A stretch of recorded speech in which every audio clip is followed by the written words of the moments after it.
বন্ধুরা, good morning and welcome back to my channel. কেমন আছে তোমরা সবাই? আশা করি সবাই ভালো আছো। আমি একদম ভালো নেই, কারণ হচ্ছে এই যে দেখো, ছেলের শরীর ঠিক না। কালকে হচ্ছে ভীষণ পরিমাণে অসুস্থ হয়ে যাওয়ার দরুন মাথায় লেগেছে, তাই আজকে গতকাল পড়ে গিয়ে করতে ভীষণ জোরে চোট পেয়েছে হঠাৎ করে, কি জানি না। এর আগে আসলে দুবার হয়েছিল। তবে দুবারে তখন মুখ দিয়ে আরও ফেনা বেরিয়ে গেছিল। হাসপাতালে নিয়ে ভর্তি করতে হয়েছে, তারপরে আবার সুস্থ হয়ে বাড়ি নিয়ে এসেছে। এখন আবার হচ্ছে আজকে সেম, মানে গতকাল আবার সেম সিমটম হয়েছে। এর আগে আমাকে ডক্টর বললো যে আমি ওষুধ যেটা চলে সেটা খাওয়াইনি, ওই কারণে হয়েছিল। এখন তো আমি ওষুধ একদিনের জন্য বন্ধ রাখিনি, তাও যে কেন হলো বুঝতে পারলাম না। যাই হোক, সেটা তো অবশ্যই ডক্টরকে আমি গিয়ে জিজ্ঞেস করবই কেন, কিসের জন্য হয়েছে। এবার ও সমানে কালকের থেকে আমাকে বলে যাচ্ছে ওর নাকি মাথায় ব্যথা করছে আর কানের ওখানে ব্যথা করছে।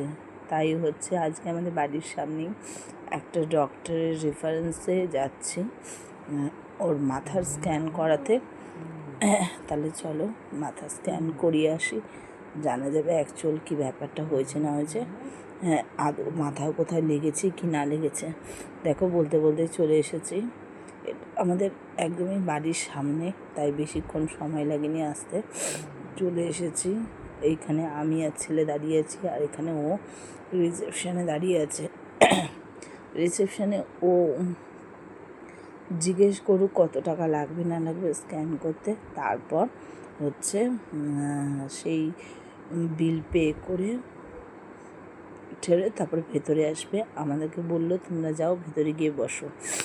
আমরা ঢুকলাম ভেতরে দেখো, এই হচ্ছে ভেতরে আরও অনেক লোক বসে রয়েছে। অনেক, একজন দুজন না, অনেক লোক বসে আছে। ওরাও সব হচ্ছে এরকম নানান সব কিছু টেস্ট করতে এসছে। চলো আমরা বসি। এবার দেখি ও কখন আসে।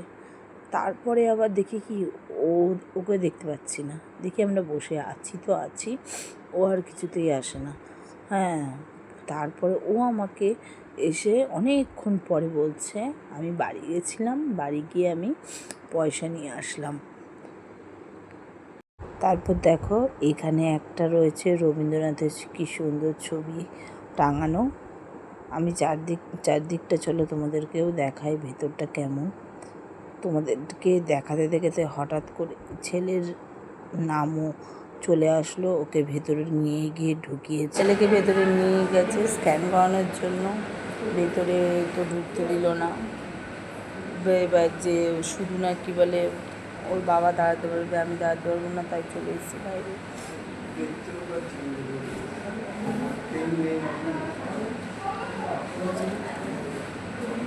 প্রেসক্রিপশানে সব কিছুটা ঠিক রয়েছে, তাই আমি অপেক্ষা করি ওদের টেস্টটা হয়ে যাক, তারপর চলো পরে কথা হচ্ছে। এইমাত্র আসলাম বাড়িতে। আমি এখনও চেঞ্জ করে নিয়েছি, জাস্ট বসেছি। ছেলে চেঞ্জ করে মোবাইল ঘাটছে। এদিকে টাকা ওই দেখা দেখছে।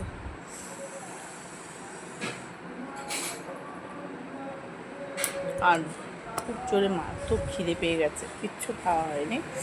তাহলে চলো খাওয়া দাওয়া করে করে নিই, তারপরে করছি। কালকে একটু দুধ ছিল না লোকনাথ বাবার, ওই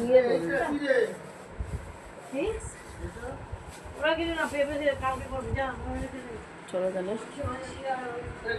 পরে আসছি, এখন অনেক প্রচুর কাজ পড়ে রয়েছে ঘরে, পরে আসছি। হ্যাঁ, আর রান্না আজকে কী হয়েছে না হয়েছে আমি হাফ করে গেছিলাম, আর বাদ বাকিটা ফিনিশিং টাচ মা দিয়েছে। এভরিওয়ান, কেমন কী করছো তোমরা সবাই? আমি তো এখন এসে চা করতে, তো তোমরাও নিশ্চয়ই চাই খাচ্ছো। আজকে দেখো মা রান্না করেছে, দেখা যাচ্ছে নিশ্চয়ই মাছ। এখানে আছে পেঁপে, আলু, ডাঁটা দিয়ে মাছের ঝোল। আর এখানে আমার আর হাজব্যান্ডের জন্য চা বেড়ে রেখেছে, নিচে গেছে, জমে গেছে। আর এখানে পাট শাক দিয়ে ডাল, এই হচ্ছে আজকের মেনু। তরকারিটা গরম হয়ে গেছে। দাঁড়াও, এই দেখো মাছ।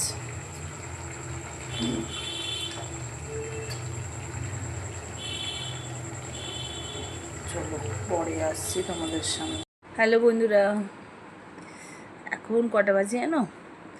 এই এখন আমি একটু ফ্রি হলাম। সারাদিন যা গেছে যে কি বলবো। আজ এটা বলতে আর কি আসলাম, কালকের ঘটনার কথা বলছি। হঠাৎ করে ও স্কুলে যাবে বলে রেডি হয়েছে। তার অ্যাক্সিডেন্ট। স্কুলে যাবে বলে রেডি হয়েছে, এবার স্নান খাওয়া করেছে, করে খাটের এই যে এই পোর্শনটা বরাবর বসেছিল, আর আমি এখানটায় দাঁড়িয়েছিলাম। এবার হট করে এখানে বসতে থাকতে থাকতে ছেলে এইখানটায় দাম করে পড়ে গেল। পড়ে গিয়ে দাঁত মুখ খিচুড়ি কীরকম অবস্থা কি বলবো, পুরো সেন্সলেস হয়ে মানে অবস্থা ভীষণ খারাপ। কালকের থেকে বাড়িতে রান্না খাওয়া সব আমাদের পুরো ঘুচে গেছে, একদম রীতিমতো বাড়িতে কান্নাকাটি পড়ে গেছিল। তারপরে যাই হোক, আমি তো একা টেনে তুলতে পারছি না, শরীর পুরো ছেড়ে দিয়েছে। এই দেখো না, হাই করছে, শরীর পুরো ছেড়ে দিয়েছে, আর দাঁত পুরো একেবারে লেগে গেছে।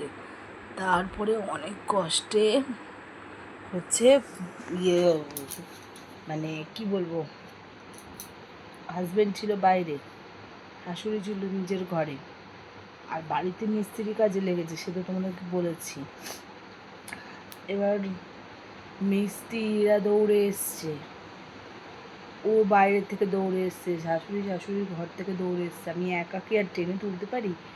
তারপর যাই হোক, ওরা সবাই মিলে ধরেছে, ধরে কোনো মতে হচ্ছে মুখের ভেতরে মিস্ত্রিগুলো কী করলো, একটা চামচ ঢোকালো, ঢুকিয়ে বললো যে এটা ঢোকালে কী হবে, দাঁতটা লাগবে না, এক চান্সে ছেড়ে যাবে। এবার যাই হোক, ওরকম করার পরে বলতে নেই সত্যি কথাই ছেড়ে গেল, দাঁতটা লাগলো না। অনেক কষ্টে নিচ থেকে সবাই মিলে টেনে ধরে খাটের মধ্যে শোয়ালাম। খাটের মধ্যে শোয়ানোর পরেও ছেলের শরীরে কোনো মানে ইয়েই নেই, কোনো সেন্সই নেই, মানে রীতিমতো কান্নাকাটি পড়ে গেছে। হাতে পায়ে তেল মালিশ সমানে করে যাচ্ছি, কিছুতেই সার আসছে না। অনেকক্ষণ পরে ছেলের উঠে বমি করার পরে একটু হলো, তারপরে আবার বমি করলো।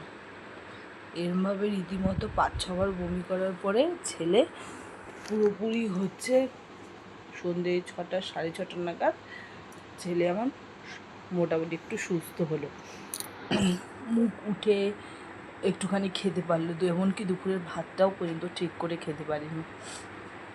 কি বলবো তোমাদের, মানে আমার মুখে কোনো ভাষা নেই, কি করব কিচ্ছু বুঝতে পারছি না। কালকের থেকে আজকে অবধি না, মানে রীতিমতো পাগলের হয়ে যাচ্ছি, কি করব কিচ্ছু বুঝতে পারছি না।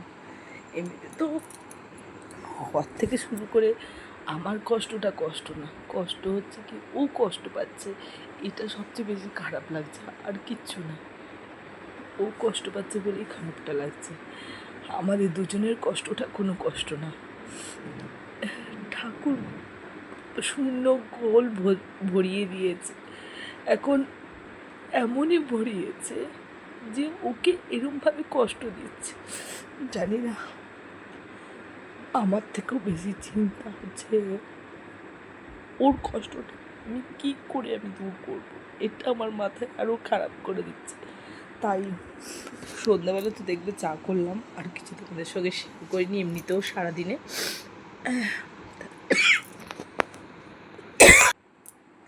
তো তোমাদের সঙ্গে সামনে কিছু শেয়ার করিনি। তারপরে আমরা কী করলাম, আমরা গেলাম একজনের সঙ্গে দেখা করতে সন্ধ্যাবেলা। একজন ঠিক করলাম, মানে ওই ভেবেছি ব্যাঙ্গালোর নয় ভেলোরে নিয়ে দেবো, নয় এসপার নয় ওসপার। এক্স্যাক্ট আমাদেরও তো মনের ভিতরে জানতে ইচ্ছা করে যে আমার ছেলেটা কবে সুস্থ হবে। এটা ঠিক করেছি।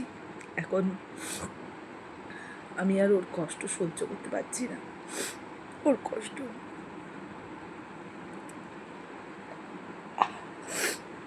ওর কষ্ট আর সহ্য করতে পারছি না আমার। যাই হোক, এটা ঠিক করেছি, ব্যাঙ্গালোর বা ভেলোরে যাব। একমাত্র সন্তান আমার, আমি মা হয়ে আমার তো কষ্ট হয় বলো। আমি কেন, প্রতিটা মায়েরই। এখন এটা ঠিক করেছি, যাব। লোকটার সঙ্গে ফাইনাল কথাবার্তা বলে এসেছি। এখন আমরা বাড়িতেও আলোচনা করেছি, করার পরে এখনও ওরা দোকান বন্ধ করে আসেনি। আসলে ওরা আজকে একটু হপ্তা যেতে দেরি হয়েছে তো, যার কারণে এখন অবধি দোকান বন্ধ করে আসেনি। এখন বাজে ঘড়িতে কটা জানো, এখন অলরেডি বড়িতে প্রায় 12:30 কাছাকাছি বাজে। আমাদের এখনও অবধি মানে খাওয়া দাওয়া কিছু হয়নি।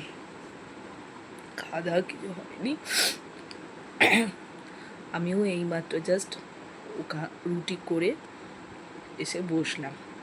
হ্যাঁ, ওকে খাইয়ে দিয়েছি, ও খেয়ে দিয়ে এসি চালিয়ে দিয়েছি, শুয়ে রয়েছে। তোমরা প্লিজ একটু পে করো, যাতে আমরা যেই ঝুঁকি নিচ্ছি সেই ঝুঁকিতে যেন সফল হতে পারি, আর যেন ছেলেকে এমন সুস্থ সবল করে বাড়ি আসতে পারি। এর মধ্যেই যতটা সম্ভব চেষ্টা করছি যাওয়ার। প্লিজ তোমরা একটু আমার পাশে থেকো, আমি আর কিছু চাই না, একটু ওর পাশে থেকো। কালকে যাবো স্কুলে গিয়ে জানিয়ে আসবো সব কথা। দেখি স্কুলে কিছু জমা দিতে হয় কিনা, তারপরেও যেতে তো একটু সময় লাগবে, কারণ এত দূরের রাস্তা, সব কিছু রেডি করে যেতে তো সময় লাগে, তাই না? তাই যাব, তবে এই বছরে যাব, যে এটা ফাইনাল, এর মধ্যেই যাব, এটাও ফাইনাল। যাই হোক, তাহলে চলো আজকে ভিডিওটা এখানেই শেষ করছি। আর তোমরা একটু প্লিজ পে করো, যেন হচ্ছে আমি আমার একমাত্র সন্তানকে যেন আমি সুস্থ সবল করে বাড়ি নিয়ে আসতে পারি, যত তাড়াতাড়ি সম্ভব যেন পুরোপুরি সুস্থ করতে পারি। একমাত্র সন্তান আমার। দেখো, এদিক ঘর একটু, এই দেখো হাতি পায়েই লম্বা, কোনো কিছু বুদ্ধি শুদ্ধি জ্ঞান কিচ্ছু নেই। এই দেখো,